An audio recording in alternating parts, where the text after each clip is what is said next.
नमस्कार. आऊचा खाऊ या यूट्यूब चॅनलवर मी मेधा तुमच्या सगळ्यांचं मनापासून स्वागत करते. चैत्र महिना आहे, हवेतला उष्मा वाढत चाललेला आहे.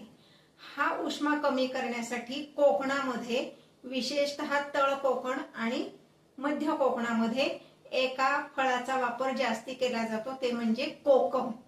याच कोकमापासून मी आज तुम्हाला दोन पदार्थ सांगणार आहे करायला. तळ कोकणामध्ये ह्या कोकमापासून तिवळ करतात आणि मध्य कोकण आणि घाटाच्या बाजूला आपण जर सरकलो तर कोकम सरबत करतात. तर हे दोन्ही पदार्थांच्या रेसिपीज मी तुम्हाला दाखवणार आहे. कोकमाचं तिवळ आणि कोकमाचं सरबत. चला तर मग रेसिपी बघूयात. आता आपण रेसिपीला सुरुवात करतोय. त्यासाठी मी घेतलंय 2 ग्लास पाणी.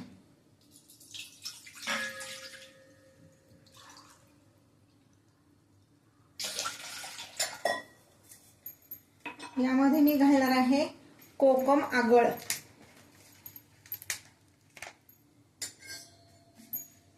साधारण हा जो आपला आमटीचा डाव आहे एवढं कोकम आगळ घालायचंय.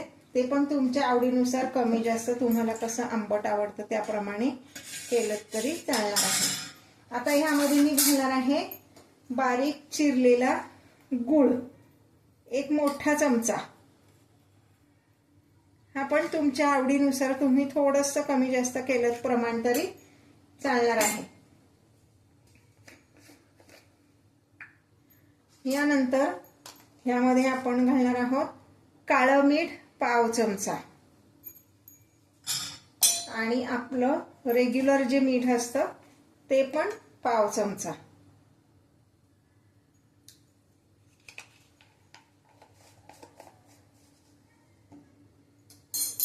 हे व्यवस्थित हलवून गूळ विरघळवून घ्यायचा आहे. तुम्हाला आवडत असेल तर तुम्ही साखर घालू शकता, पण साखरेपेक्षा ह्यात गूळ जास्ती छान लागतो. म्हणजे कोकमचा जो आंबटपणा आहे तो व्यवस्थित बॅलन्स होतो. आता मी 1 हिरवी मिरची घेतलीये. ही मिरची ठेचून घालायची नाहीये, फक्त त्याला मध्ये एक कट द्यायचा आहे.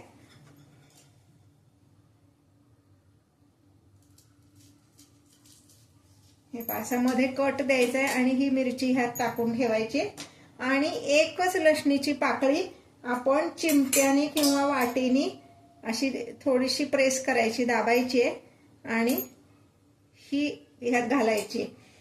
एवढाच जो मिरचीचा आणि लसणीचा स्वाद त्याला छान लागतो. हे 20 मिनिटं आपण असंच ठेवणार आहे.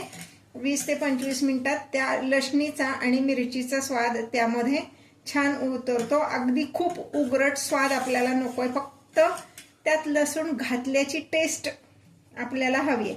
म्हणजे ठसका लागण्या इतकं किंवा खूप उग्रट वास येण्या इतकं लसूण किंवा मिरची आपल्याला यात घालायची नाहीये.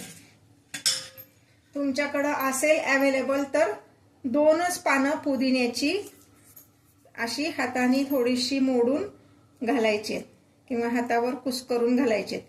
म्हणजे इथे पुदिन्याचा सुद्धा फक्त स्वाद त्याला आला पाहिजे इतपतच हे घालायचंय. आता हे 20 मिनिटं असंच ठेवायचं आणि मग सर्व करायचं. हे आपलं तिवळ तयार आहे.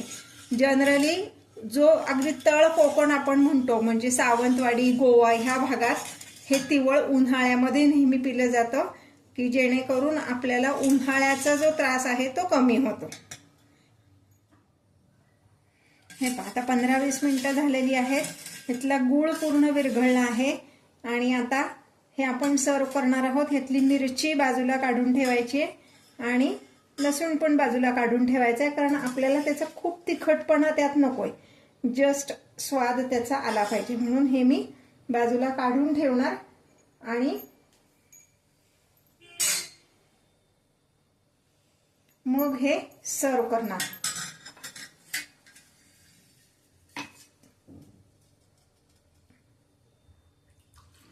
पुदिना हा टोटली ऑप्शनल आहे. तुमच्याकडे अवेलेबल नसेल तर पुदिन्याच्या ऐवजी तुम्ही कोथिंबीर घातलीत तरी चालेल.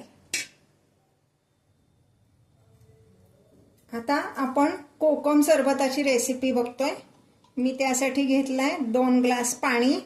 हे मी फ्रीज मधलं पाणी घेतलेलं आहे. तुमच्याकडे जर फ्रीज मधलं पाणी चालत नसेल तर माठातलं पाणी घ्या किंवा टॅप वॉटर घेऊन मग त्यात बर्फ घाला, कसंही तुमच्या सोयीनुसार.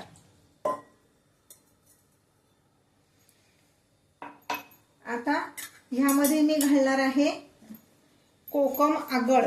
तुमच्याकडे जर कोकम आगळ अवेलेबल नसेल तर तुम्ही 5-6 कोकम पाण्यात भिजत घाला एक अर्धा तास आणि मग ती कुस्करून त्याचं पाणी वापरा. पण आता सध्या सगळीकडे कोकम आगळ अवेलेबल असतं म्हणून कोकमचं आगळच आपण वापरणार आहोत.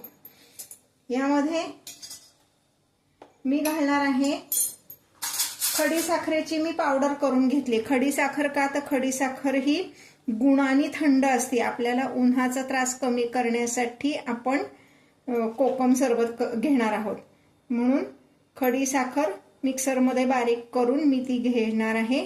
साधारण 4 चमचे मी खडीसाखरेची ही पावडर ह्यात घातली.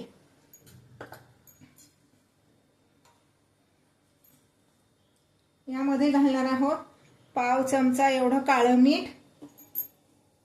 ऑप्शनल आहे, तुम्हाला रोजचं रेग्युलर मीठ घालायचं असेल सगळं तरी चालेल. आणि पाव चमचा आपलं साधं मीठ.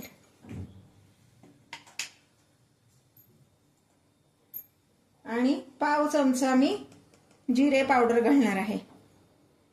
जिरे सुद्धा गुणांनी थंड असतात, पचनशक्ती वाढवायला मदत करतात आणि आपलं पित्त कमी होण्यासाठी मदत होते.